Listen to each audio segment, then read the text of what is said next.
Hey. Can you hear me?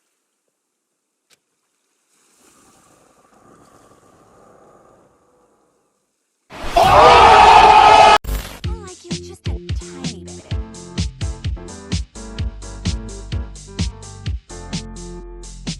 So, it's been a few weeks since Sephiroth has come out for Super Smash Bros. Ultimate, and he is easily one of, if not, the most fun DLC character in this game so far. As a matter of fact, Smash hasn't really missed with most of its DLC when you really think about it. I mean, we have characters like Joker from Persona 5 and Minecraft Steve.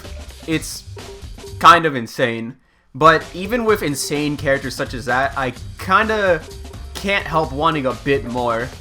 Like, wanting another character that I know, if they ever got into Smash, would absolutely make me scream like a monkey. So, I'm just gonna come out and say it. I want a Danganronpa character in Smash. Alright, so two things before we start. One, this video is obviously going to have spoilers for pretty much the entirety of the Danganronpa series. So if you're at all interested in playing any of the games, I recommend you just go ahead and do that now, and then come back to the video once you're done with that. And number two, if I'm going to talk about a potential Danganronpa character in Smash, then I need to dress properly for this.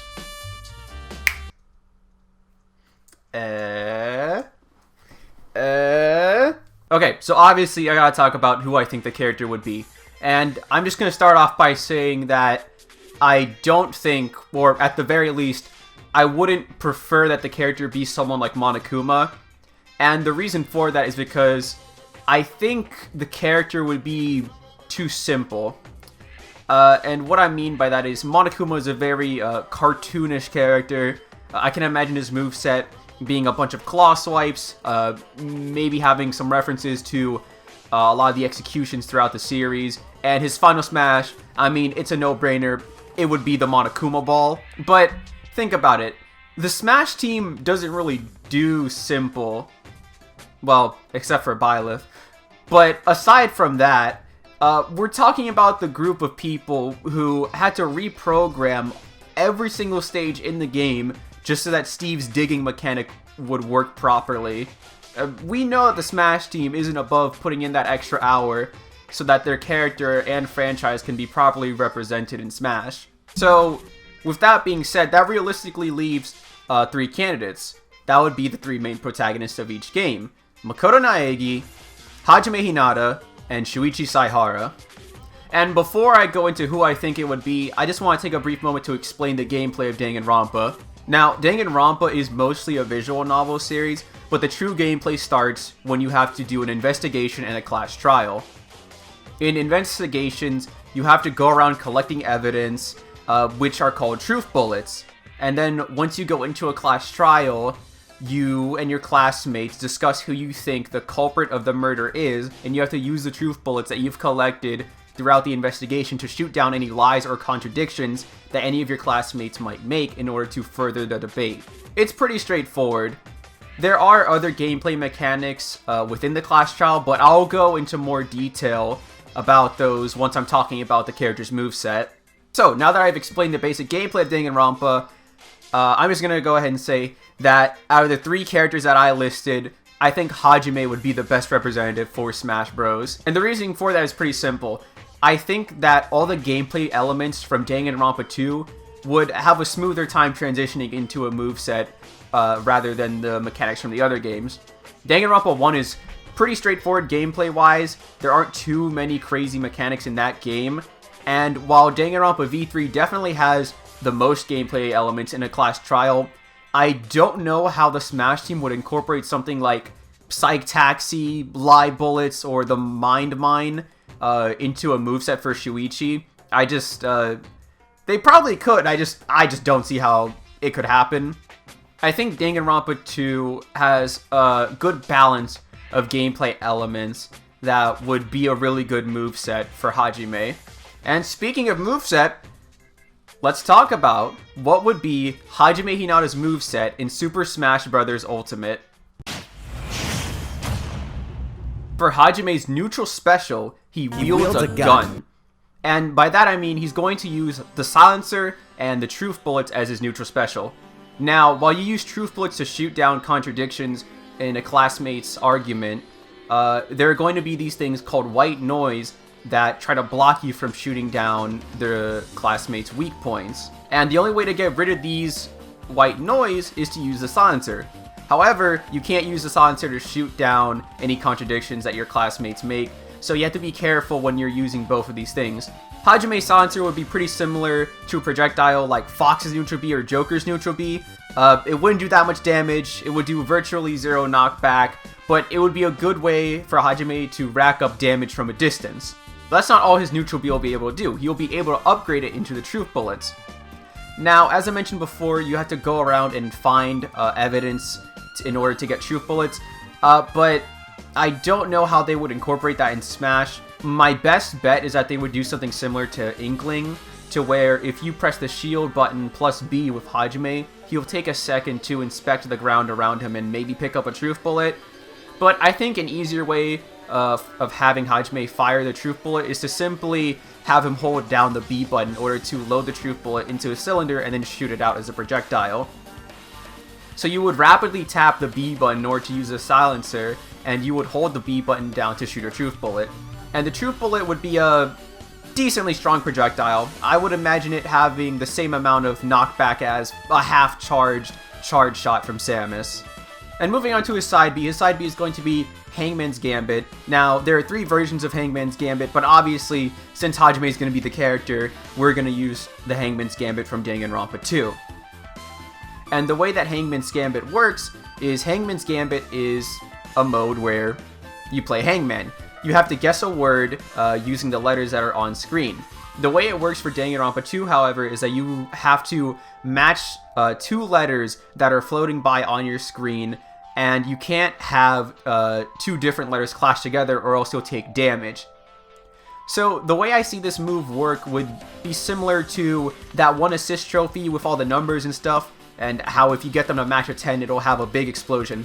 Hajime will shoot out a letter bubble, and let's say he has 5 different letter bubbles. He'll shoot one out, and it'll be a basic weak projectile that sort of just floats around the screen, but if he summons another one that happens to match up with the previous letter bubble that he shot out earlier, and he got them to collide with each other, it'll cause a big explosion just like that 1 assist trophy. And I think this would be a pretty interesting special move, considering that we don't really have anything like it. I think the closest example would be something like Duck Hunt's neutral B. Next is his up B. His up B would be Logic Dive. This is going to be the most straightforward special move. He just hops on his board and just rides his way back up to the stage. It would probably have a similar angle to something like Squirtle's Waterfall. This special move, it's nothing special. It's the most basic one by far. And then now, for my personal favorite move that I've come up with, his down B is going to be Memory. Now, in a class trial, while you have your truth bullets to shoot down other statements, sometimes the current truth bullets that you have aren't enough to expose the flaw in your opponent's argument.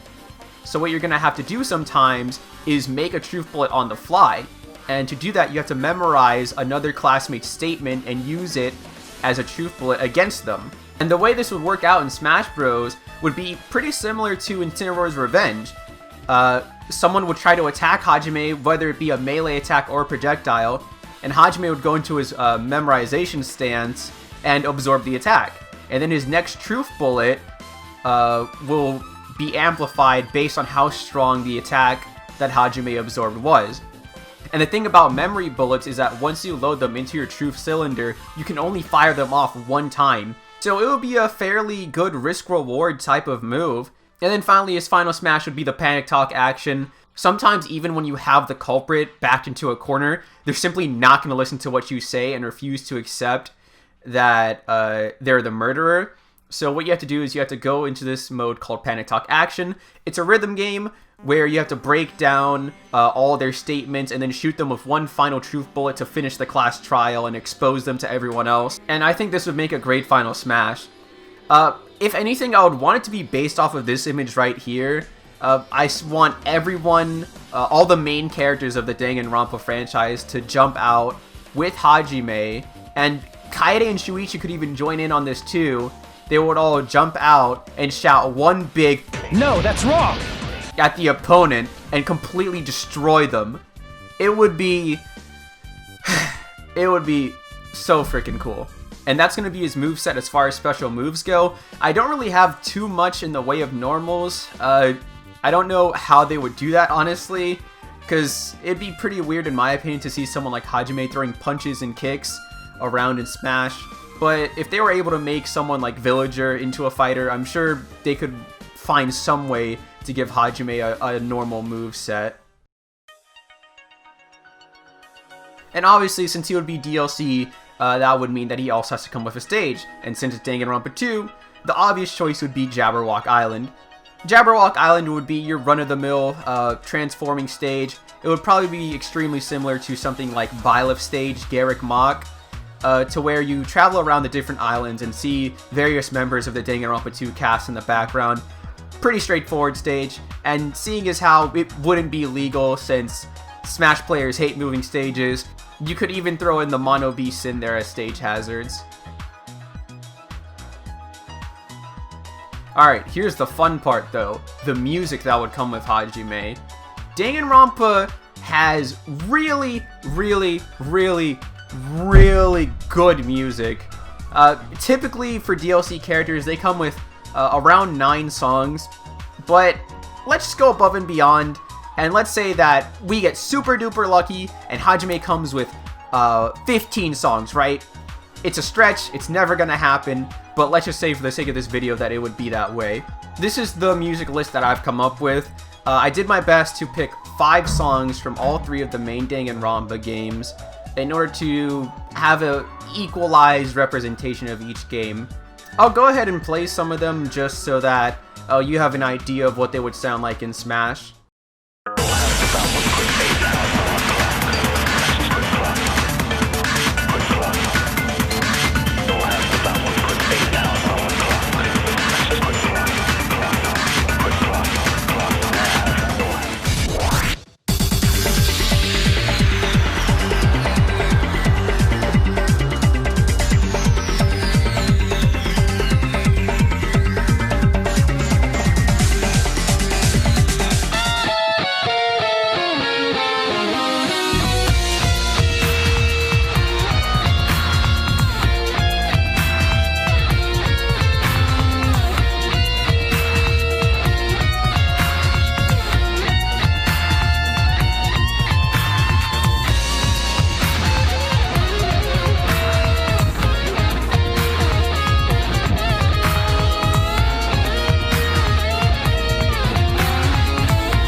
There are a few more songs I'd want to add into the game, such as the Debate Scrum theme or the Psych Taxi theme, but I think that with the lineup that I've chosen, at the very least, the Investigation, Secondary Class Trial, and all the argument themes from all 3 games would get into Smash.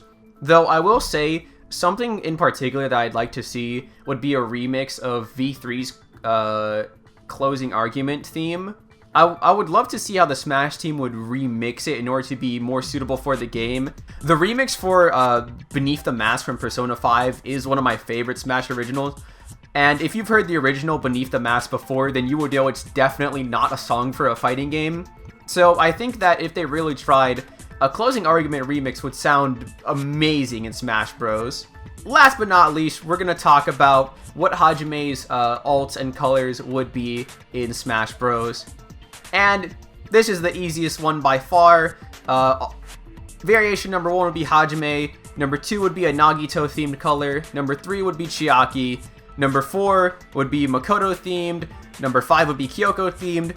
Number 6 and 7 would be Shuichi and Kaede themed. And then the last one could either be Hajime in his awakened state or Izuru Kamakura.